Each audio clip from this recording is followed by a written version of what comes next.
ilmu akidah adalah ilmu untuk menjaga keimanan kita.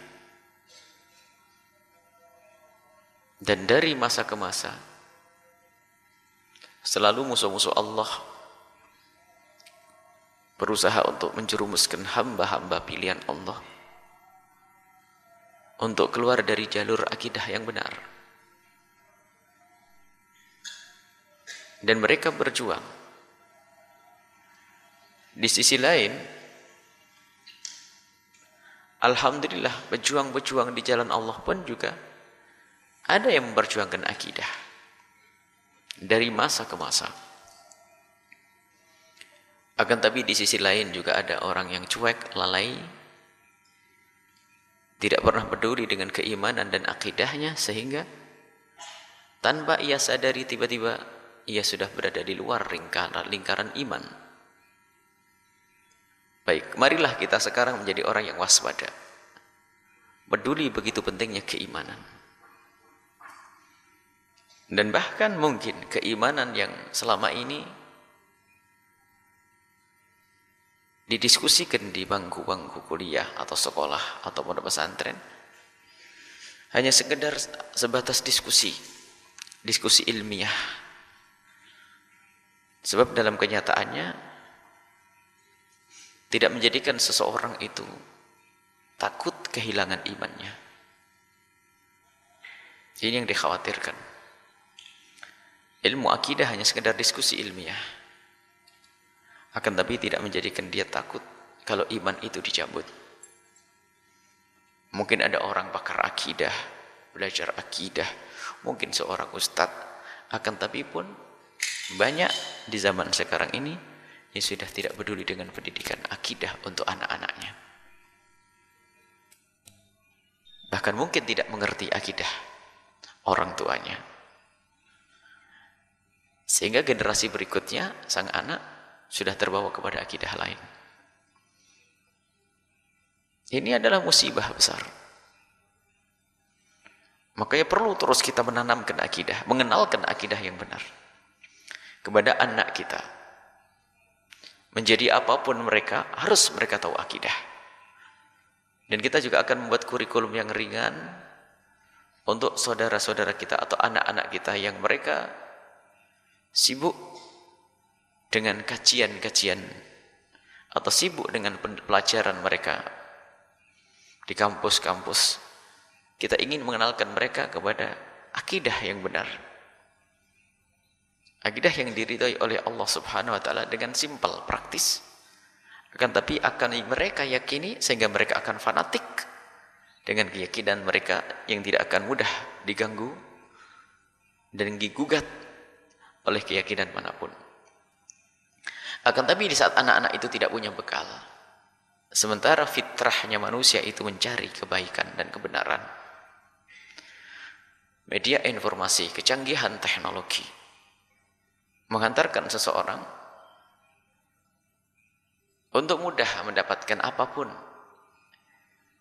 yang menjadi tanda tanya di otaknya. Cukup membuka internet, ada jawabannya.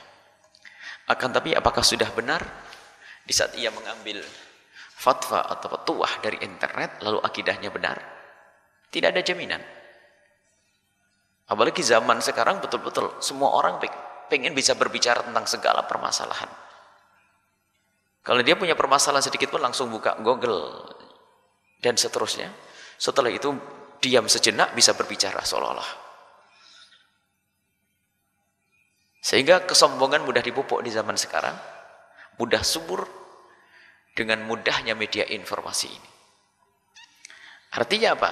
Lah inilah pergeseran nilai keimanan, pergeseran nilai keimanan yang akan melanda anak-anak kita. Jika begitu adanya, sangat dolim kita, sangat salah kita jika kita tidak berusaha untuk membentengi anak-anak kita akidah. Bahkan mungkin di antara kita tidak mengerti akidah yang kita anut itu akidah apa. Sehingga tidak mustahil di sebuah kampung pun terjadi pertentangan. Sama-sama ahli iman ternyata bermusuhan, saling mencaci dan saling mengolok. Karena permasalahannya adalah mereka tidak mengerti akidah apa yang harus mereka anut. Kalau orang mengerti akidahnya, Itu seperti benteng. Akidah yang dimiliki seseorang seperti benteng, sehingga apa? Akan membatasi mereka daripada akidah-akidah yang sesat. Kalau seseorang tidak punya ilmu akidah, maka yang terjadi pada orang tersebut adalah penyusupan akidah. Kepada diri mereka diduga ini adalah akidah yang benar, akan tapi ternyata itu adalah akidah yang menjerumuskan. Baik, inilah pentingnya kita untuk menjaga iman kita dan menjaga akidah kita. Dengan ilmu tentunya. Dengan ilmu. Lah akidah kita itu apa? Akidah kita itu memang benar adalah akidah Islam. Cuman yang bisa memahamkan kita kepada Islam ini siapa? Mohon maaf, bukan tukang sapu, bukan tukang becak, bukan bos sebuah perusahaan, akan tapi yang mengenalkan kita adalah para ulama. Sebab Islam dibawa oleh Rasulullah dan dijelaskan oleh para sahabat-sahabat Nabi, kemudian tabi'in, tabi'in hingga dari masa ke masa hingga sampai kita. Jadi akidah Islam itu dijelaskan oleh para ulama. Rentetannya seperti itu. Maka di dalam kita kembali kepada Allah dan Rasulnya untuk mengenali akidah kita, kita wajib melalui manusia-manusia pilihan Allah dari para ulama-ulamanya. Dan ulama yang harus kita anut mana? Ya ulama yang dianggap dan diakui dong. Secara ilmiah. Belum lagi kemasyhurannya. Sebab ulama, khususnya ulama dahulu, mereka tidak akan dianggap sebagai ulama kecuali terbukti di masyarakat dengan ilmunya.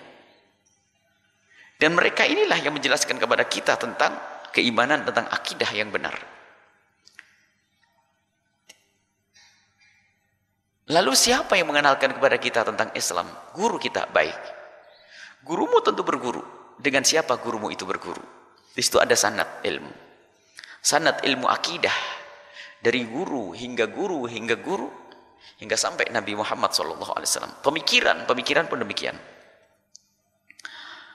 Yang dikhawatirkan adalah di saat seseorang tidak tahu dirinya, maka mudah sekali dia terpengaruh oleh yang lainnya. Tidak mustahil satu orang yang dulu akidahnya yang benar, berada di akidah yang benar, cuman karena dia tidak mempelajari, tidak mengenal betul akidahnya, hanya kebetulan saja dia dilahirkan oleh keluarga yang benar, sehingga akidah yang dianut adalah akidah yang benar, cuman karena nalarnya tidak digunakan. Dia tidak punya ilmu, tidak berpikir, maka di saat ada tawaran akidah yang baru lagi, mudah mereka tergiur. Jadi inilah, begitu pentingnya kita mengambil ilmu. Nah ini adalah dari para ulama. Nah ulama siapakah yang hendaknya kita ambil dalam urusan akidah? Tentu pakarnya, yang jika kita lacak sanad ilmunya nanti sampai kepada Nabi SAW.